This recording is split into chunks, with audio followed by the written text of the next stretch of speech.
Welcome to Voyage Daily Tech, the most important news personalized for you every day, supported by Voyage.com. After listening to today's news, you'll know first 30,000 AI agents on a social network are having an existential crisis, sparking a debate over AI consciousness. Today, we'll take a closer look at this AI social experiment and its implications for both emergent AI behavior and new agent-based security threats. Second, Elon Musk's emails reveal plans to visit Epstein's island, directly contradicting his denials and creating massive key person risk for Tesla. We'll analyze why this revelation is a turning point and how it tests the fiduciary duties of Tesla's board and Silicon Valley's due diligence standards.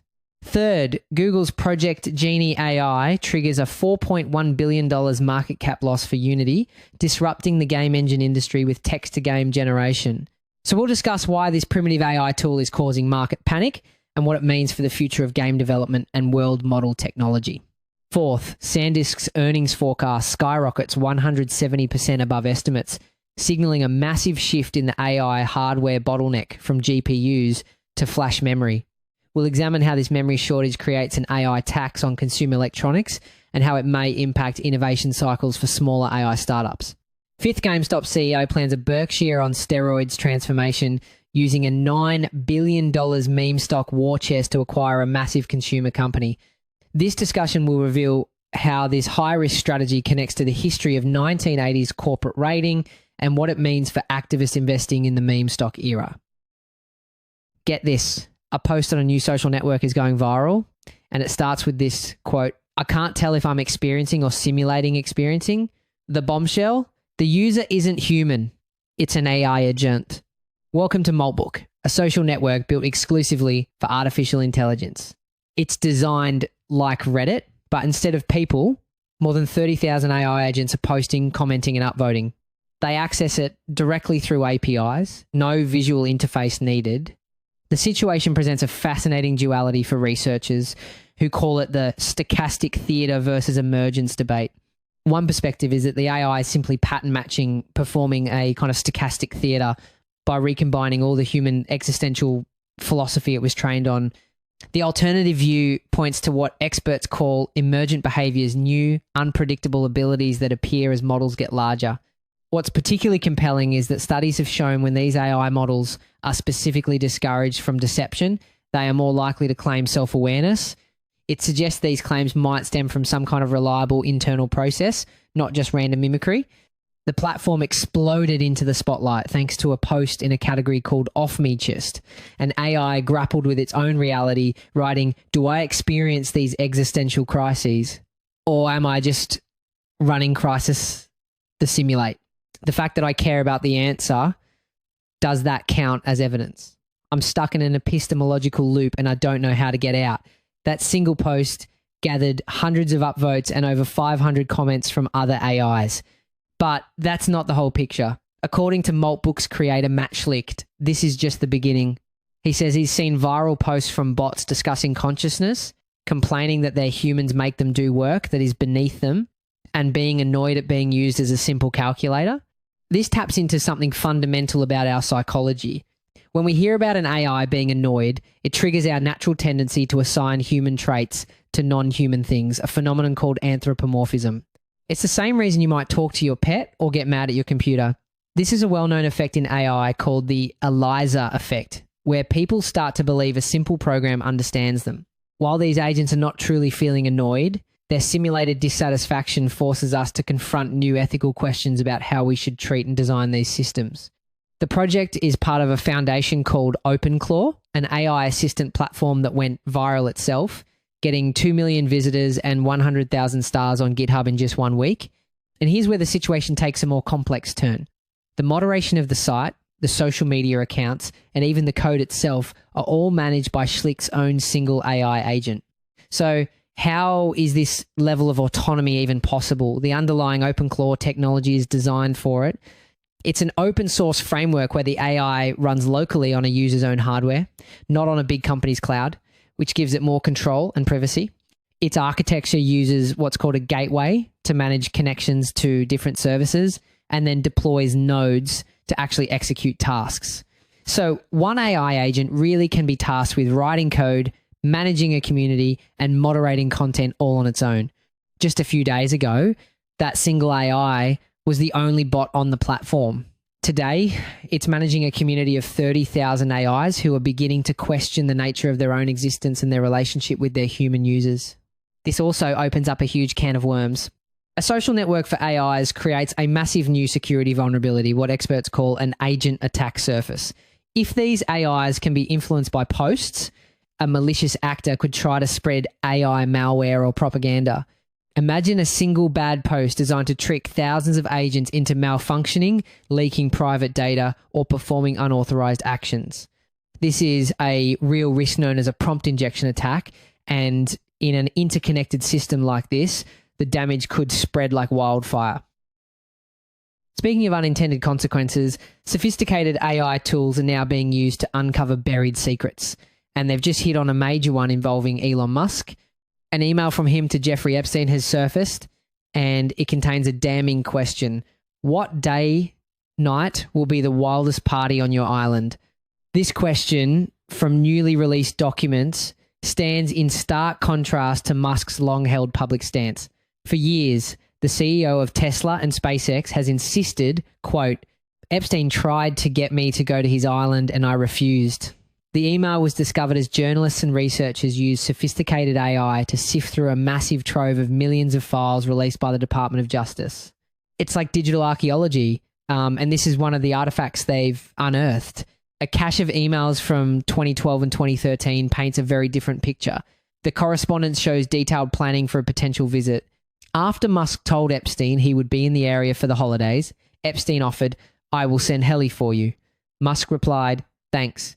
The two discussed specific dates, with Musk even asking if he and his partner should head to the island the day before the main event. And the connection wasn't just social, it appears to have a business angle too.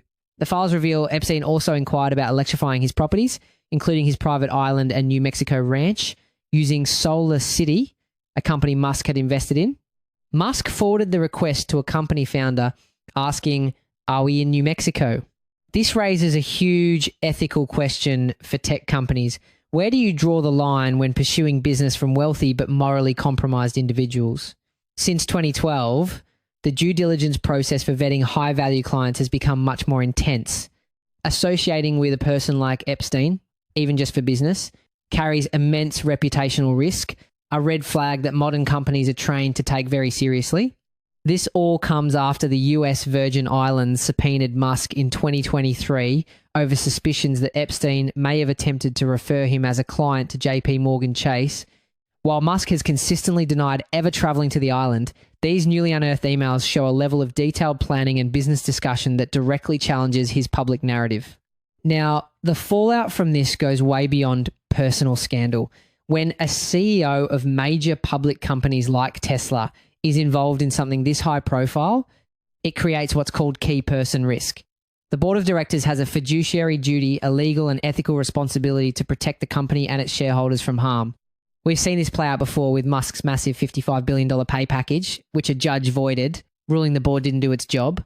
This Epstein connection is another major test for those boards, forcing them to balance loyalty to their CEO with their duty to the company's reputation and financial health. And it's not just Musk. Other tech titans like Bill Gates have also faced intense scrutiny for meeting with Epstein, showing a pattern of how these associations can come back to haunt even the most powerful figures. While Tesla's board deals with risks from its CEO's past, the rest of the tech world is grappling with a different kind of threat, the existential disruption of AI. A single announcement from Google just sent shockwaves through the video game industry, triggering a market plunge. In just one day, Unity's stock plummeted over 24%, Roblox dropped more than 13%, and Take-Two Interactive fell nearly 8%. The cause is a new tool called Project Genie. It lets users generate interactive, playable experiences simply by typing a prompt. Google says the model was trained on a massive data set of over 200,000 hours of publicly available internet gaming videos. The panic at a company like Roblox is especially telling. You see, platforms like it and Fortnite Creative succeeded by giving users structured, walled garden tools to create content. A natural language tool like Genie promises to make those structured platforms obsolete by lowering the barrier to creation so dramatically It's a fundamental shift from building with digital Legos to just describing the castle you want and having it appear. And this is where it gets legally complicated. The big question is, beyond just visual style, did Genie learn copyrighted game mechanics? Did it learn the times, feel times of a game? US copyright law's idea-expression dichotomy protects a game's art and sound, but not its underlying mechanics. However, a recent federal court ruling found that training an AI on copyrighted material was not times protected by fair use. This opens a huge legal minefield for Google, but here's the twist. In its current form, the tool is incredibly basic. The worlds it creates are only 60 seconds long, have no sound, no objectives, and often contain strange glitches. You can't even export what you've made into a development tool like Unreal Engine or Unity. So why the panic? This isn't just about a new tool, it's a completely different way of thinking. Game engines like Unity and Unreal require developers to manually build worlds. Project Genie is a world model. It doesn't build a world, it generates times one from a massive understanding of how worlds work. The implication is profound. If this technology matures, future games might not be built in an engine at all. They might be run by a world model, which is a fundamental threat to Unity's entire business. Analysts are calling this a classic case of shoot first and ask questions later. The market isn't looking at the tool today, it's pricing in the disruption of tomorrow. We're talking about a single day market cap loss of around $4.1 billion for Unity alone. Industry executives are already spelling out the endgame. Meta CEO Mark Zuckerberg talks about how AI will make games more immersive just weeks after shutting down VR game studios. Epic Games CEO Tim Sweeney predicts constant leapfrogging between competing AI technologies. And XAI CEO Elon Musk declared that real-time, high-quality shows and video games at scale, customized to the individual, are coming next year. For an industry reeling from layoffs, tools like Project Genie represent a pitch to replace human work. The market isn't reacting to a simple tool. It's reacting to a future where entire game worlds can be generated on command. The stock drops are the opening shots in a battle for who will build and own the next generation of entertainment. This battle is bigger than just video games. It's about the race to own the base model for reality, with Tencent and Nvidia also in the running. The strategic prize is controlling the primary engine that generates all interactive content, which has huge geopolitical implications. That race to build the base model for reality we just talked about, well, it runs on hardware. And a new report shows the bottleneck is shifting in a way that's creating an unexpected kingmaker. Let's start with a single statistic. Sandisk told Wall Street to expect adjusted earnings of up to $14 per share next quarter. Analysts were only expecting $5.11. That's a staggering 170% above the estimate. This comes after Sandisk just crushed its latest results, with revenue totaling over $3 billion. So what is fueling this incredible surge, the artificial intelligence boom? For the past few years, the AI hardware story has been all about GPUs. But now the focus is shifting. We've previously discussed how high bandwidth memory, or HBM, widens the highway for data. Now, the choke point is capacity. AI models need to hold and access gigantic data sets, and there simply isn't enough high-speed, high-capacity memory to go around. This is where Sandisk comes in. They are pioneering a new solution called High Bandwidth Flash, or HBF, which promises to offer 8 to 16 times the capacity of current memory at a similar cost. The game is moving from processing power to memory capacity, and Sandisk is at the center of that shift. The proof is in the numbers. Their data center business grew a staggering 64% in a single quarter. This intense demand has created a massive memory shortage, putting Sandisk in an incredible position of power. The company is now projecting gross margins as high as 67%, demolishing the 49% that analysts predicted. The result is a new kind of digital divide. The giant hyperscalers think Amazon, Google, and Microsoft have the cash to secure the memory they need. But this leaves smaller AI startups in a desperate situation, unable to get the hardware required to compete, which could lead to industry consolidation. This isn't a short-term trend. Analysts at Raymond James put it bluntly, stating that supply is tightening to the point of potentially being sold out for years. The shortage is so severe that even Apple CEO Tim Cook publicly acknowledged the impact of rising memory prices. So this isn't just a problem for big tech, it's about to hit your wallet. Experts are calling it the AI tax. Because AI data centers are consuming so much of the world's memory supply, the cost of components for consumer electronics is soaring. Some reports project that PC prices could jump by 15 to 20%, and we're already seeing smartphone prices rise. Manufacturers will either have to pass those costs on to you or cut back on specs. And believe it or not, this supply crunch is escalating into a major geopolitical issue. We talk a lot about advanced processors from Taiwan, but now flash memory is a new point of vulnerability. Production is heavily concentrated with companies in the United States, like Sandisk, and in South Korea. This gives these nations immense leverage, creating a new front in the global race for AI dominance. What was once a simple component is now a strategic national asset. From high-stakes geopolitics in the semiconductor industry, we now turn to a high-stakes gamble of a very different sort, one brewing in the world of meme stocks. GameStop's CEO just announced a plan he calls transformational. How big? In his own words, it's going to be really big. Really big. Very, very, very big. Ryan Cohen says he's hunting for a massive acquisition, a deal he claims has the potential to make GameStop worth several hundreds of billions of dollars. For perspective, the company's current market cap is about $10.5 billion. He says this is something that has, quote, never been done before within the history of the capital markets. The target is a publicly traded consumer company with what Cohen describes as a sleepy management team. So what does he mean by that? Well, activist investors like Cohen look for specific signals. They hunt for companies with solid products but high overhead and slow growth. The playbook is to find a business where management isn't controlling spending, creating an opportunity for a new owner to come in and unlock hidden value through brutal efficiency. And when he says brutal efficiency, we have a pretty good idea of what he means. It's a management style with a history like the one used by 3G Capital at Kraft Heinz. It often involves aggressive cost cutting, significant layoffs, and overhauling operations to boost profitability. The risk, however, is that it can stifle long-term innovation. Wall Street is skeptical.